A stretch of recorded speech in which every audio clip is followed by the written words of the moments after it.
नमस्कार दोस्तों, आप सभी का स्वागत है आपके अपने ही चैनल बेस्ट एजुकेशन पर। दोस्तों आज की वीडियो में डिस्कस करेंगे हम सामान्य ज्ञान हिंदी का टेस्ट नंबर 12। ठीक है दोस्तों, इससे पहले हमने 11 टेस्ट लगा लिए हैं। अगर आपने वो नहीं देखे हैं तो चैनल की प्लेलिस्ट में जाइए, वहाँ पर आपको आसानी से मिल जाएंगे। ठीक है, सारे टेस्ट जो है दोस्तों बहुत ही इंपॉर्टेंट हैं, तो सभी टेस्ट को आप लोग लगाइए, तैयारी कीजिए, अपनी तैयारी को बेहतर कीजिए। और दोस्तों अपनी तैयारी को यहाँ पर हमें जांचने का भी मौका मिल जाता है कि हम कितने पानी में हैं। ठीक है, कितने क्वेश्चंस को सही कर सकते हैं। तो आज की वीडियो में हम 30 क्वेश्चंस को डिस्कस करेंगे।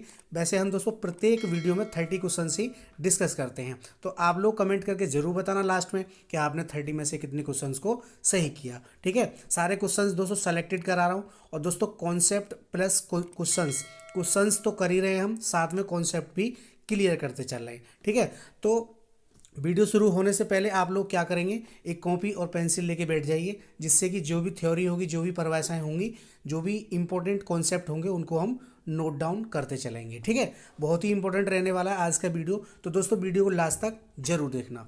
इंपॉर्टेंट है, उत्तर प्रदेश पुलिस के लिए तैयारी कर रहे हैं हम, हमारा लक्ष्य उत्तर प्रदेश पुलिस है। ठीक है, आप लोग कमेंट कर रहे हैं कि सर इतने फॉर्म भरे गए, तो आप लोग फॉर्म पे ध्यान ना दें, अपने टारगेट पे ध्यान रखें। ठीक है, बहुत सारे लोग भरते हैं, इससे मतलब हमें क्या है, हमें अपनी मेहनत और लगन से मतलब है। ठीक है, तो हमें हमारा जो कर्म है वो करना चाहिए पहले, उसके बाद आगे का देखा जाएगा। तो आप लोग तैयारी में लगे रहिए, मेहनत से तैयारी कीजिए, जुट जाइए, ज़्यादा समय है नहीं, तो आप लोग ईमानदारी से अपनी पढ़ाई पर फोकस कीजिए। ठीक है दोस्तों, बाकी की चीज़ों पर कोई ध्यान मत दीजिए। तो चलिए शुरू करते हैं आज का अपना इंपॉर्टेंट वीडियो, इंपॉर्टेंट क्वेश्चंस के साथ, सामान्य हिंदी से। ठीक है दोस्तों, हिंदी व्याकरण का मॉक टेस्ट नंबर 12। चलिए दोस्तों, तो ये रहा क्वेश्चन आपकी स्क्रीन पर। क्वेश्चन नंबर 1, उपयोगी शब्द का विलोम है। इंपॉर्टेंट क्वेश्चन है दोस्तों, उपयोगी शब्द का विलोम क्या होगा? अनुपयोगी, उपयोगिता, उप उपयोगी या फिर अनुपयोगी? बताइए यहाँ पर कौन सा ऑप्शन सही हो जाएगा।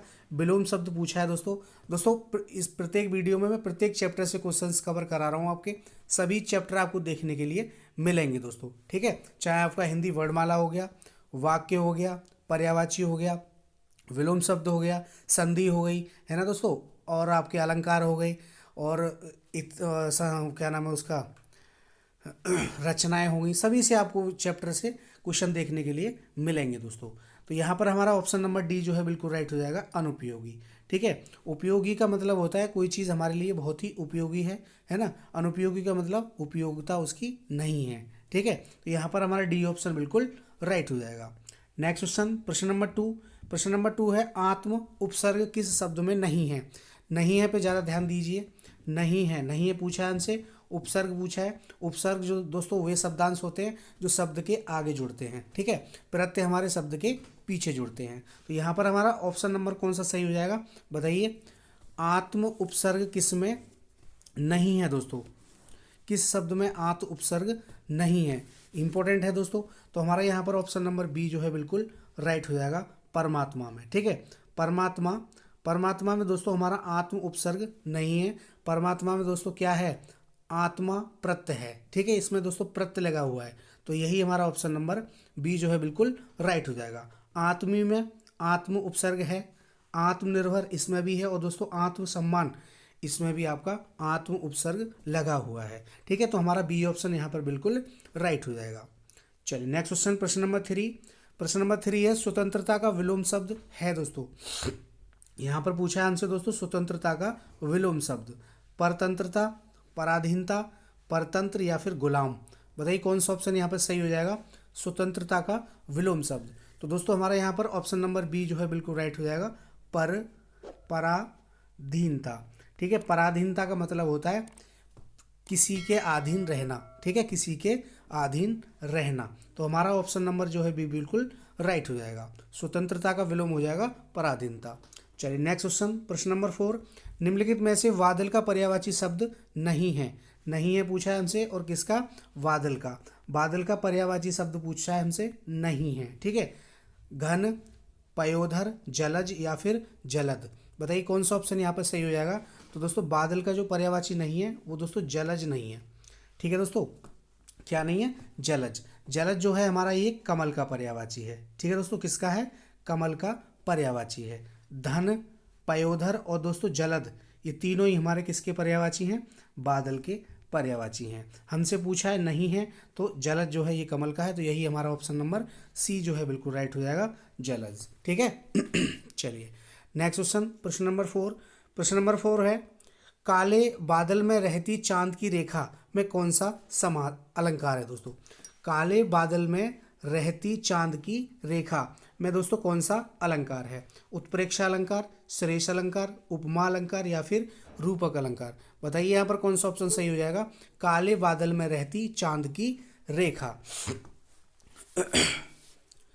तो दोस्तों यहाँ पर हमारा ऑप्शन नंबर बी जो है बिल्कुल राइट हो जाएगा, ऑप्शन नंबर बी। ठीक है दोस्तों, इसमें श्लेष अलंकार है। ठीक है दोस्तों, कौन सा है? श्लेष अलंकार है। दोस्तों चांदी की रेखा, ये जो हमारी ये जो शब्द है हमारा चांदी की रेखा, इसके दोस्तों दो अर्थ हैं। ठीक है, एक तो है हमारा बिजली। ठीक है दोस्तों, और दूसरा है बादल रूपी विपत्तियों के बीच आशा की किरण। तो यहाँ पर एक ही शब्द के दो अर्थ हैं। ठीक है, और श्लेष अलंकार क्या कहता है हमारा? श्लेष अलंकार का जो अर्थ होता है वो होता है दोस्तों चिपकना। ठीक है, श्लेष का मतलब होता है चिपकना। ठीक है, एक ही शब्द के एक से ज़्यादा अर्थ चिपके हों, वही हमारा श्लेष अलंकार होता है। तो चांदी की रेखा, इससे हमारे दो अर्थ निकलते हैं। ठीक है दोस्तों, एक तो बिजली की किरण और दूसरा बादल रूपी विपत्तियों के बीच आशा की किरण। ठीक है, तो हमारा यहाँ पर बी ऑप्शन बिल्कुल राइट हो जाएगा। आई होप आपको अच्छे से क्लियर हो गया होगा। चलिए नेक्स्ट क्वेश्चन देख लेते हैं। Question number 6। क्वेश्चन नंबर 6 है, कपटी मित्र के लिए सही मुहावरा है। मुहावरा पूछा है दोस्तों, आस्तीन का सांप, दांत काटी रोटी, अकल की धूम या फिर आव मानुष का कुंदा? बताइए कौन सा ऑप्शन यहाँ पर सही हो जाएगा। इंपॉर्टेंट क्वेश्चन है दोस्तों, कपटी मित्र के लिए सही मुहावरा क्या होगा? तो दोस्तों यहाँ पर हमारा ऑप्शन नंबर ए जो है बिल्कुल राइट हो जाएगा, ऑप्शन नंबर ए। ठीक है, आस्तीन का सांप, कपटी मित्र के लिए आस्तीन का सांप, ये हमारा मुहावरा सही हो जाएगा। ठीक है दोस्तों, चलिए लास्ट में कमेंट करके जरूर बताना आपने 30 में से कितने क्वेश्चंस को सही किया, और दोस्तों ईमानदारी से ज़रूर बताना। ठीक है, प्रयास अगर अच्छा लगे तो वीडियो को लाइक ज़रूर करना। आप लोग लाइक बहुत कम कर रहे हैं। ठीक है, बहुत अच्छा लगता है, मोटिवेशन मिलता है जब आप लोग लाइक करते हैं और दोस्तों कमेंट करते हैं। ठीक है, कमेंट ज़रूर करें वीडियो के लिए, और अपने दोस्तों में ज़्यादा से ज़्यादा दोस्तों में शेयर करें। क्वेश्चन नंबर 7 है, चक्रपाणी में कौन सा समास है? इंपॉर्टेंट क्वेश्चन है दोस्तों, चक्रपाणी में कौन सा समास है? द्विगु समास, द्वंद्व समास, कर्मधारय समास या फिर बहुव्रीहि समास? दोस्तों समास हमारे 6 प्रकार के होते हैं। ठीक है दोस्तों, ये भी आप याद रखिएगा। तो हमसे पूछा है चक्रपाणी में कौन सा समास है। तो दोस्तों चक्रपाणी में हमारा हो जाएगा कौन सा?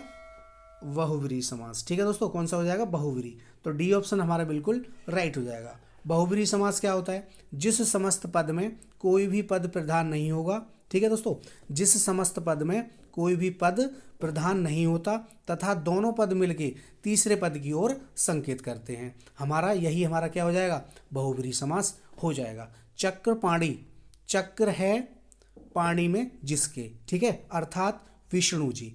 तो दोनों ही पद मिलके क्या कर रहे हैं? तीसरे की तरफ इशारा कर रहे हैं कि वो विष्णु जी हैं। चक्र है पाणी में जिसके, है ना, वो क्या है? विष्णु जी हैं। तो हमारा यहाँ पर कौन सा समास हो जाएगा? बहुव्रीहि समास हो जाएगा। तो डी ऑप्शन आपका बिल्कुल राइट हो जाएगा। चलिए नेक्स्ट क्वेश्चन, प्रश्न नंबर 8। प्रश्न नंबर 8 है, इत्यादि शब्द में कौन सी संधि है?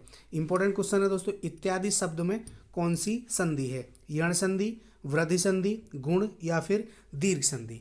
बताइए कौन सा ऑप्शन यहाँ पर सही हो जाएगा।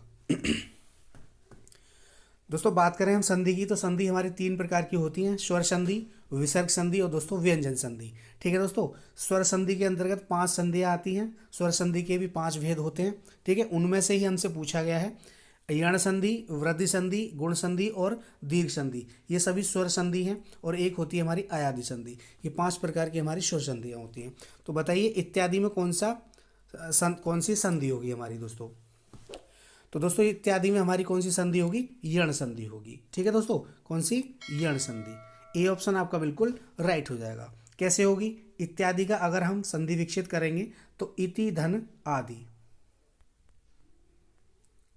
इति धन आदि। तो दोस्तों इसमें ई, छोटी ई और दोस्तों इसमें बड़ा आ मिलकर के क्या बनना है? या बनना है। ठीक है दोस्तों, क्या बनना है? या।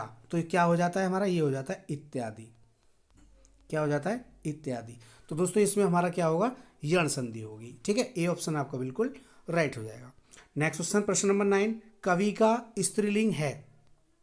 इंपॉर्टेंट क्वेश्चन है दोस्तों, कई बार पूछा गया है, रिपीट होता रहता है कवि का, क्योंकि इसमें जो शुद्ध वर्तनी है उसमें मिस्टेक होती है लिखने में, है ना, पहचानने में। तो यहाँ पर हमारा कौन सा ऑप्शन सही हो जाएगा, स्त्री, कवि का स्त्रीलिंग पूछा है हमसे, कवित्री, कवित्री, कवित्री या फिर कवि इत्री, बताइए कौन सा ऑप्शन यहाँ पर सही हो जाएगा।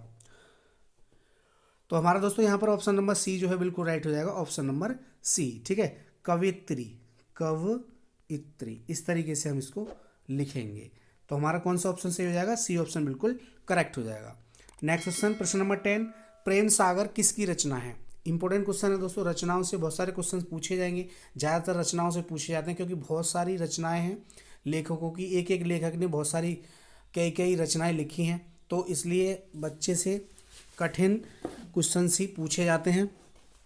तो बताइए दोस्तों, प्रेम सागर किसकी रचना है, तो कौन सा ऑप्शन सही हो जाएगा। तो दोस्तों ऑप्शन नंबर सी जो है हमारा बिल्कुल राइट हो जाएगा, और लल्लू लाल। ठीक है, लल्लू लाल की है प्रेम सागर।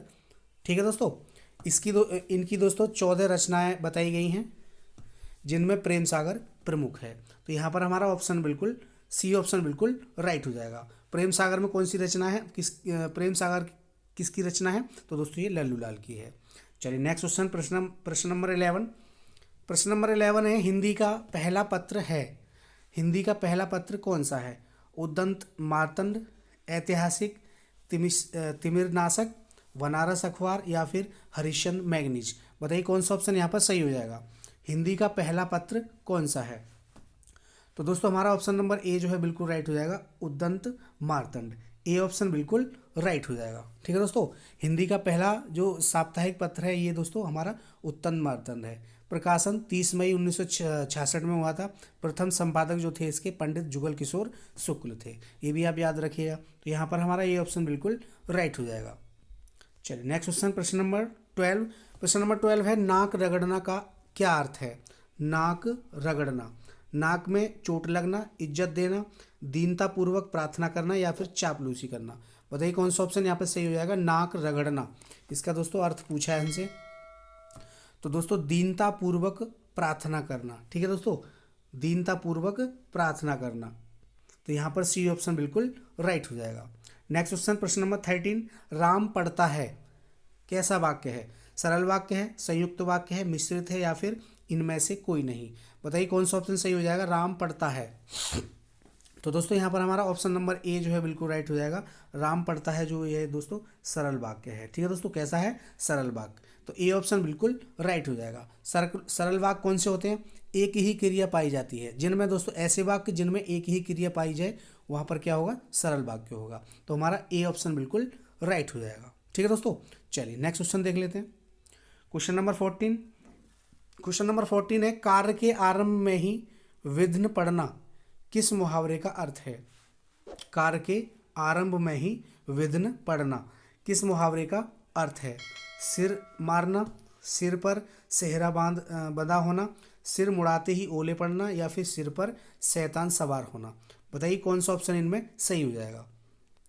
कार्य के आरंभ में ही विघ्न पड़ना, तो दोस्तों यहाँ पर हमारा ऑप्शन नंबर सी बिल्कुल राइट हो जाएगा, सिर मुड़ाते ही ओले पड़ना। ठीक है, इसका अर्थ ये होगा, तो सी ऑप्शन आपका बिल्कुल राइट हो जाएगा। नेक्स्ट क्वेश्चन, प्रश्न नंबर 15, महावीर प्रसाद द्विवेदी ने आदिकाल को क्या संज्ञा दी है। महावीर प्रसाद द्विवेदी ने आदिकाल को क्या संज्ञा दी है। चरण कल, चारण कल, आदिकाल, सॉरी काल है दोस्तों, यहाँ पर मिस्टेक हो गई है। ठीक है दोस्तों, आदिकाल, वीरकाल और दोस्तों या फिर बीजपन काल, बताइए कौन सा ऑप्शन यहाँ पर सही हो जाएगा। महावीर प्रसाद द्विवेदी ने आदिकाल को क्या संज्ञा दी है, तो दोस्तों इन्होंने बीजपन काल की संज्ञा दी है, तो यहाँ पर डी ऑप्शन बिल्कुल राइट हो जाएगा। ठीक है दोस्तों, बीजपन काल, उनके अनुसार आदिकाल से हिंदी साहित्य का बोध हुआ, इसलिए इसे बीजपन काल का नाम दिया दोस्तों उन्होंने। ठीक है दोस्तों, तो यहाँ पर हमारा ऑप्शन नंबर डी बिल्कुल राइट हो जाएगा। नेक्स्ट क्वेश्चन, प्रश्न नंबर 16, चिंतामणि किसका निबंध संग्रह है। चिंतामणि किसका निबंध संग्रह है। बालमुकुंद गुप्त, हजारी प्रसाद द्विवेदी, रामचंद्र शुक्ल या फिर श्याम सुंदर दास, बताइए कौन सा ऑप्शन सही हो जाएगा। चिंतामणि किसका निबंध संग्रह है। 16 क्वेश्चन कवर हो गए दोस्तों। आप लोगों ने लाइक नहीं किया है, प्लीज़ लाइक कर दीजिए वीडियोज़ के लिए। वीडियो को ज़्यादा से ज़्यादा दोस्तों में शेयर ज़रूर करें, और दोस्तों चैनल पर नए हैं तो चैनल को सब्सक्राइब ज़रूर करें, ठीक है। साथ में बेल आइकन प्रेस कर लें जिससे कि सभी वीडियोज़ का नोटिफिकेशन आपको सबसे पहले मिले। क्वेश्चन नंबर 16, चिंतामणि किसका निबंध संग्रह है? तो दोस्तों ये आपका कौन सा ऑप्शन नंबर सी बिल्कुल राइट हो जाएगा, रामचंद्र शुक्ल का। सी ऑप्शन बिल्कुल करेक्ट हो जाएगा, ठीक है दोस्तों। जो 3 भागों में संकलित है दोस्तों ये चिंतामणि जो है, इसका जो प्रकाशन है वो दोस्तों 1939 ईस्वी में हुआ था, ठीक है। ये भी आप याद रखिएगा। तो यहाँ पर हमारा सी ऑप्शन बिल्कुल राइट हो जाएगा। चिंतामणि किसका है? रामचंद्र शुक्ल का। नेक्स्ट क्वेश्चन, प्रश्न नंबर 17, 6 वर्ण किसके योग से बना है? ये वर्णमाला से है आपका, 6 वर्ण जो है हमारा ये किसके योग से बना है? बताइए दोस्तों कौन सा ऑप्शन यहाँ पर सही हो जाएगा। तो दोस्तों 6 जो छत्री है ये हमारा कै प्लस से इन दोनों से मिलकर के बना है। तो यहाँ पर कौन सा ऑप्शन सही हो जाएगा? तो यहाँ पर हमारा ऑप्शन नंबर ए जो है बिल्कुल राइट हो जाएगा, ठीक है दोस्तों। और ये संयुक्त वर्ण के अंतर्गत आता है दोस्तों। किसके वर्ण? संयुक्त, ठीक है। संयुक्त वर्ण जो होते हैं हमारे 4 होते हैं, छ, त्र, ज्ञ और दोस्तों श्री, ठीक है। सिरमक वाला श्री, ये भी आप याद रखिएगा, ठीक है दोस्तों। 6, त्रय, ज्ञ और दोस्तों ये श्री, ये 4 होते हैं हमारे संयुक्त वर्ण। तो यहाँ पर हमारे ऑप्शन नंबर ए जो है बिल्कुल राइट हो जाएगा।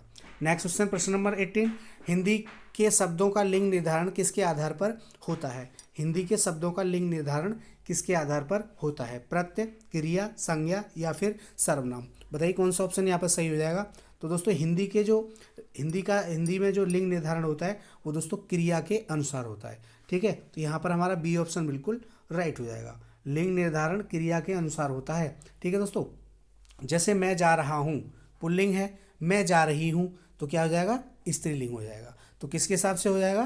क्रिया के हिसाब से। जा रहा हूँ, जा रही हूँ, ठीक है, तो रही हूँ, ठीक है। तो यहाँ पर क्या हो जाएगा? बी ऑप्शन बिल्कुल राइट हो जाएगा। नेक्स्ट क्वेश्चन, प्रश्न नंबर 19, व्युत्पत्ति के आधार पर शब्द के कितने भेद होते हैं? इंपॉर्टेंट क्वेश्चन है दोस्तों। व्युत्पत्ति के आधार पर शब्द के कितने भेद होते हैं? 1, 2, 3 या फिर 4? बताइए कौन सा ऑप्शन यहाँ पर सही हो जाएगा। तो दोस्तों व्युत्पत्ति के आधार पर हमारे शब्दों की जो संख्या होती है वो 3 होते हैं, 3 प्रकार के होते हैं व्युत्पत्ति के आधार पर, ठीक है दोस्तों। कौन कौन से होते हैं? तो पहला हो गया हमारा रूढ़ शब्द, दूसरा यौगिक और तीसरा होता है दोस्तों योग रूढ़, ठीक है। इनको आप याद रखिएगा। व्युत्पत्ति के आधार पर 3 प्रकार के शब्द भेद होते हैं। चलिए नेक्स्ट क्वेश्चन देख लेते हैं। क्वेश्चन नंबर 20, क्वेश्चन नंबर 20 है, दशरथ सुध तिहु लोक बखाना, राम नाम का मरम है आना। बताइए कौन सा इसमें इसके रचना, ये जो पंक्तियां हैं ये किन की हैं? इंपॉर्टेंट है दोस्तों। दशरथ सुत तिहु लोक बखाना, राम नाम का मरम है आना, किस रचनाकार की पंक्तियां हैं? तुलसीदास, कबीरदास, केशवदास या फिर सूरदास? बताइए कौन सा ऑप्शन यहाँ पर सही हो जाएगा। तो दोस्तों ये पंक्तियां जो हैं ये हमारी कबीरदास जी की हैं, ठीक है। बी ऑप्शन आपका बिल्कुल राइट हो जाएगा। नेक्स्ट क्वेश्चन, प्रश्न नंबर 21, क्रिया की विशेषता बताने वाले शब्दों को क्या कहते हैं? इंपॉर्टेंट क्वेश्चन है दोस्तों। क्रिया की विशेषता बताने वाले शब्दों को क्या कहते हैं? संज्ञा, सर्वनाम, क्रिया या फिर क्रिया विशेषण? तो दोस्तों हमारा ऑप्शन नंबर कौन सा सही हो जाएगा? ऑप्शन नंबर डी बिल्कुल राइट हो जाएगा, ऑप्शन नंबर डी, ठीक है। क्रिया की विशेषता बताने वाले शब्दों को ही हम क्या कहते हैं? क्रिया विशेषण कहते हैं। जैसे राम धीरे धीरे चलता है, तो चलना क्या हो गया? हमारा क्रिया हो गई। कैसे चल रहा है? धीरे धीरे चल रहा है। तो धीरे धीरे जो हो गया हमारा वो क्रिया विशेषण हो गया, क्योंकि क्रिया की भी विशेषता बताई जा रही है। कैसे चल रहा है? धीरे धीरे चल रहा है। तो ये हमारा यहाँ पर डी ऑप्शन बिल्कुल राइट हो जाएगा। क्रिया की विशेषता बताने वाले शब्दों को क्या कहते हैं? क्रिया विशेषण। नेक्स्ट क्वेश्चन, प्रश्न नंबर 22, निम्नलिखित में से कौन सा शब्द क्रिया विशेषण है? इसमें दोस्तों हमसे क्रिया विशेषण पूछा है। सूर्योदय, नीला, धीरे धीरे या फिर वेग? बताइए कौन सा ऑप्शन सही हो जाएगा? क्रिया विशेषण। तो मैंने अभी आपको बताया धीरे धीरे, तो यहाँ पर सी ऑप्शन बिल्कुल राइट हो जाएगा, ठीक है दोस्तों। राजू तेज दौड़ता है, तो तेज क्या हो जाएगा?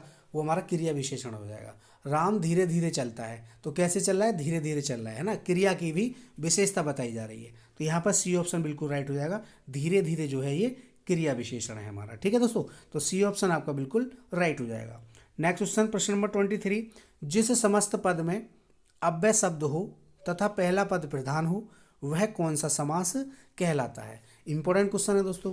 जिस समस्त पद में अव्यय, एक तो अव्यय होने चाहिए और दोस्तों पहला पद जो है प्रधान होना चाहिए, वह समास कौन सा होगा।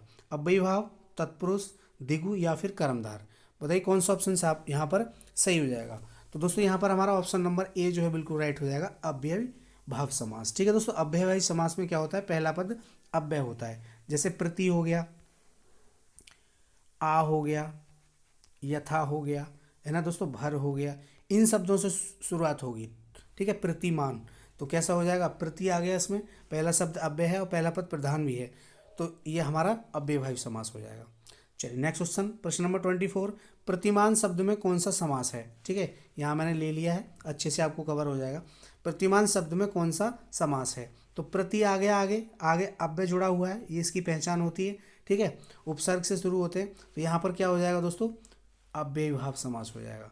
ए ऑप्शन बिल्कुल राइट हो जाएगा। नेक्स्ट क्वेश्चन, प्रश्न नंबर 25, किस समास में उत्तर पद प्रधान होता है। किस समास में उत्तर पद प्रधान होता है, द्वंद्व समास, तत्पुरुष समास, बहुब्री या फिर द्विगु समास। बताइए कौन सा ऑप्शन यहाँ पर सही हो जाएगा क्वेश्चन नंबर 25 के लिए। तो दोस्तों हमारा ऑप्शन नंबर बी जो है बिल्कुल राइट हो जाएगा, ऑप्शन नंबर बी। ठीक है, तत्पुरुष समास। तत्पुरुष समास में क्या होता है, उत्तर पद जो होता है प्रधान होता है। ठीक है, तो यहाँ पर हमारा बी ऑप्शन बिल्कुल करेक्ट हो जाएगा। नेक्स्ट क्वेश्चन, प्रश्न नंबर 26। तो दोस्तों हमारा क्वेश्चन नंबर 26 है, स्पर्श व्यंजनों की संख्या कितनी होती है। तो दोस्तों स्पर्श व्यंजन जो होते हैं हमारे 25 होते हैं। ठीक है दोस्तों, का से लेकर के, का से और माँ तक के सभी वर्ण जो होते हैं वो हमारे स्पर्शी व्यंजन के अंतर्गत आते हैं। हिंदी वर्णमाला कुल व्यंजनों की संख्या होती है हमारी 33। ठीक है दोस्तों, 11 स्वर होते हैं हमारे, और टोटल कुल वर्ण पूछे हमसे तो कितने होते हैं, 52 होते हैं। वर्णमाला में वर्ण कितने होते हैं, 52। 11 हमारे स्वर होते हैं। ठीक है, ये भी आप याद रखिएगा। चलिए नेक्स्ट क्वेश्चन, तो यहाँ पर हमारा कौन सा ऑप्शन, ऑप्शन नंबर बी बिल्कुल राइट हो जाएगा। नेक्स्ट क्वेश्चन, प्रश्न नंबर 27, अघोष वर्णों की संख्या कितनी होती है। इंपॉर्टेंट क्वेश्चन है दोस्तों, अघोष वर्णों की संख्या कितनी होती है, 11, 13, 25 या फिर 10। बताइए कौन सा ऑप्शन यहाँ पर सही हो जाएगा क्वेश्चन नंबर 27। तो दोस्तों हमारा ऑप्शन नंबर बी जो है बिल्कुल राइट हो जाएगा, ऑप्शन नंबर बी। ठीक है, 13 अघोष वर्ण जो होते हैं हमारे वो 13 होते हैं। ठीक है दोस्तों, का, खा, चा, छा, टा, ठा, ता, था, पा, फा, शा और दोस्तों से, ये हमारे कितने हो गए, 13 हो गए। ठीक है, ये हमारे कैसे होते हैं, अघोष वर्ण होते हैं। तो अघोष वर्णों की संख्या होती है 13, ये आप याद रखिएगा। चलिए नेक्स्ट क्वेश्चन, प्रश्न नंबर 28, हिंदी वर्णमाला में वर्णों के कितने प्रकार हैं दोस्तों। वर्णों के प्रकार पूछिए हमसे, तो दोस्तों वर्ण जो होते हैं हमारे वो 2 प्रकार के होते हैं, स्वर और दोस्तों व्यंजन।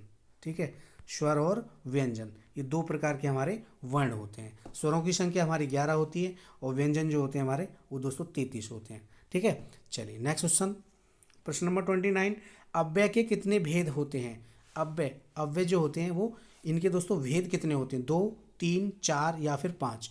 बताइए कौन सा ऑप्शन यहाँ पर सही हो जाएगा क्वेश्चन नंबर 29। तो दोस्तों अव्यय के जो भेद होते हैं वो दोस्तों 4 होते हैं। ठीक है दोस्तों, सी ऑप्शन आपका बिल्कुल राइट हो जाएगा। ठीक है दोस्तों, ऐसे शब्द जिनके लिंग, वचन, पुरुष, कारक आदि के कारण कोई विकार नहीं आता, ठीक है, वही क्या कहलाते हैं, हमारे अव्यय कहलाते हैं। ठीक है, लिख लीजिए अव्यय की परिभाषा, ऐसे शब्द जिनमें लिंग, वचन, पुरुष, कारक आदि के कारण कोई भी विकार नहीं आता, अव्यय कहलाते हैं। ठीक है दोस्तों, तो यहाँ पूछा है हमसे अव्यय के कितने भेद होते हैं। तो दोस्तों 4 भेद होते हैं, क्रिया विशेषण, संबंध बोधक, समुच्चय बोधक और दोस्तों विस्मयादि बोधक। ये हमारे 4 प्रकार के अव्यय होते हैं। सी ऑप्शन आपका बिल्कुल राइट हो जाएगा। नेक्स्ट क्वेश्चन, प्रश्न नंबर 30 और इस वीडियो का दोस्तों लास्ट, निम्नलिखित में भाववाचक संज्ञा कौन सी है। भाववाचक संज्ञा पूछिए हमसे, शत्रुता, वीर, मनुष्य या फिर गुरु।